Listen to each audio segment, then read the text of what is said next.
हैं रामविलास पासवान की party LJP पर अधिकार की लड़ाई जारी है। एक तरफ रामविलास पासवान के बेटे यानी कि चिराग पासवान हैं, दूसरी तरफ रामविलास पासवान के भाई यानी कि पशुपति कुमार पारस हैं। आज इस पूरे विवाद पर चिराग पासवान दोपहर 1 बजे प्रेस कॉन्फ्रेंस करने वाले हैं। इस प्रेस कॉन्फ्रेंस में चिराग अपनी रणनीति का खुलासा कर सकते हैं, लेकिन इससे पहले चिराग गुट ने एलजेपी कार्यकारिणी की बैठक की और 5 बागी सांसदों को पार्टी से निलंबित कर दिया।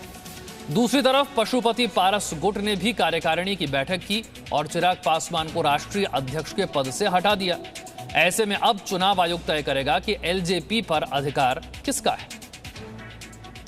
पशुपति पारस मुर्दाबाद, मुर्दाबाद, मुर्दाबाद, चिराग पासवान जिंदाबाद, जिंदाबाद, जिंदाबाद। दिवंगत रामविलास पासवान की लोक जनशक्ति पार्टी से उनके बेटे और उत्तराधिकारी चिराग पासवान को जब दरकिनार कर दिया गया, जिंदाबाद, जिंदाबाद, जिंदाबाद, तो चिराग के समर्थकों का गुस्सा उनके चाचा पशुपति पारस के खिलाफ कुछ इस तरह से निकला। पशुपति पारस मुर्दाबाद, मुर्दाबाद, मुर्दाबाद। पटना में लोक जनशक्ति पार्टी के दफ्तर के बाहर चिराग के विरोधियों के पोस्टर पर कालिख मली गई और चिराग पासवान के समर्थकों ने चिल्ला कर कहा कि पार्टी चिराग पासवान की ही रहेगी। पार्टी का राष्ट्रीय अध्यक्ष कौन है? चिराग पासवान है। अभी वो सबको निलंबित कर सकते हैं और ये राम पासवान का खून पसीना से बना हुआ पार्टी है और ये कार्यालय भी है। तो इस पार्टी में जो विरोधी है चिराग पासवान जी का हम घुसने नहीं देंगे और ये सब नीतीश कुमार के इशारे पर हो रहा है। हम लोग चिराग जी के साथ मरते दम तक बने रहेंगे और धरती गूंजे आसमान रामविलास पासवान का नारा देते रहेंगे। ये अपने पिता रामविलास पासवान की पार्टी के राष्ट्रीय अध्यक्ष पद से हटाए गए चिराग पासवान के समर्थकों के दिल की बात थी, लेकिन आज चिराग पासवान खुद सामने आएंगे और अपनी रणनीति का खुलासा करेंगे। चिराग पासवान आज दोपहर 1 बजे प्रेस कॉन्फ्रेंस करने वाले हैं और इसी प्रेस कॉन्फ्रेंस में चिराग अपनी रणनीति का खुलासा भी कर सकते हैं। लोक जनशक्ति पार्टी पर कब्जे को लेकर चिराग पासवान और उनके चाचा पशुपति पारस में जो जंग चल रही है, उसमें कौन भारी पड़ेगा, इसका अपडेट भी आज मिलेगा। वहीं एलजेपी में टूट के बाद चिराग पासवान को विपक्षी कांग्रेस और आरजेडी की तरफ से भी पार्टी में शामिल होने का ऑफर मिला है।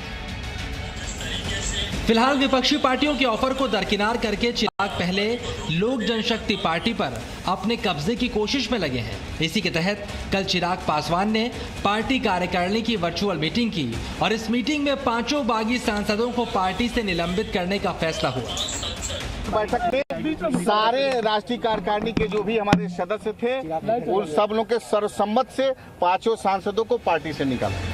इधर बतौर पार्टी अध्यक्ष चिराग पासवान ने सांसदों की पार्टी सदस्यता समाप्त करने का ऐलान किया। उधर चिराग के चाचा की तैयारी कुछ अलग थी। पशुपति पारस गुट ने भी एलजेपी कार्यकारिणी की बैठक की, जिसमें पार्टी के संविधान का हवाला देते हुए पहले चिराग पासवान को राष्ट्रीय अध्यक्ष पद से हटाया गया, फिर नए कार्यकारी अध्यक्ष का ऐलान भी कर दिया गया और अब 5 दिनों के भीतर राष्ट्रीय कार्यकारिणी की बैठक बुलाकर नए अध्यक्ष का चुनाव भी कराया जाएगा। उसमें जो हमारी पार्टी का जो है घोषणा पत्र, उसमें स्पष्ट लिखा हुआ है कि एक व्यक्ति एक पद। और श्री चिराग पासवान जी 2013 से संसदीय पार्लियामेंट्री बोर्ड के चेयरमैन हैं। फिर 2019 में जब लोकसभा का चुनाव हुआ तो उनको राष्ट्रीय अध्यक्ष बनाया गया, निर्वाचित नहीं हुए हैं, नॉमिनेट हुए हैं। और तीसरा वो पार्लियामेंट में संसदीय दल के नेता भी हैं। ये कानूनन रूप से अवैध है, इसलिए श्री चिराग पासवान जी को अध्यक्ष पद से मुक्त किया जाए। इधर पशुपति कुमार पारस ने खुद को एलजेपी से निलंबित किए जाने को भी हास्यास्पद बताया है। अब चिराग पासवान जी के द्वारा 5 सांसद को पार्टी से निष्कासित किया गया या सस्पेंड किया गया, ये तो हास्यास्पद बात है। उनको कोई अधिकार नहीं है।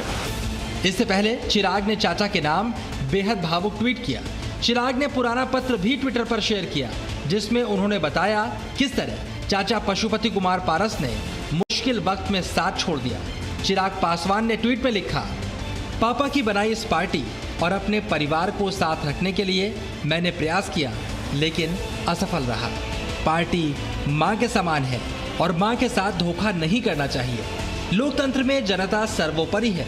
पार्टी में आस्था रखने वाले लोगों का मैं धन्यवाद देता हूं। वैसे ये फैसला अब चुनाव आयोग को करना है कि रामविलास पासवान की पार्टी पर वाजिब हक उनके बेटे चिराग पासवान का है या भाई पशुपति पारस का। लेकिन पार्टी के अंदर समर्थन की बात हो तो भतीजे चिराग पर चाचा पशुपति पारस भारी पड़ते दिख रहे हैं, क्योंकि इससे पहले पशुपति पारस ने चिराग पासवान से लोकसभा में पार्टी का नेता पद छीना है। लोकसभा सचिवालय ने पशुपति पारस के नाम को मंजूरी भी दे दी है।